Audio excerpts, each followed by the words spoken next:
You were able to bring in enough clients where within 6 months you had your own brick and mortar practice. Yes, within 6 months, I signed a lease on my own brick and mortar, and then I was growing more and needed more time in the clinic.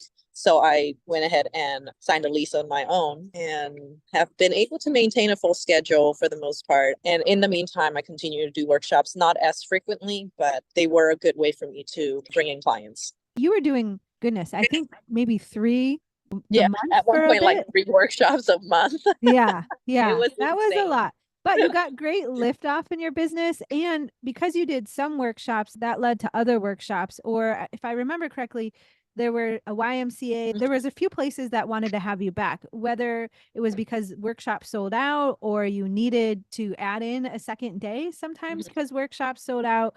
So that mhm. created workshops in the future as well.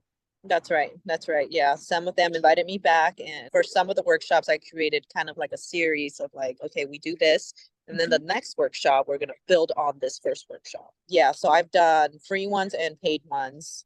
I kind of feel like with the free ones, I had a little bit more traction as far as Okay. bringing people in. With the paid ones, which you, Allison, have told me, like those can work. But when you offer something paid, people come in expecting to have all the knowledge, all the Sure. tools they need. So they feel like they don't need to see you Yeah. Afterwards. afterwards. So the framework's easy, right? And that will lead to contacts for future workshops as well. So then it becomes a rinse and repeat process where every Mhm. time you teach, you learn a little bit more, you get a little bit better. When you actually were teaching the workshops, what do you think helped you the most in terms of getting clients and patients from them?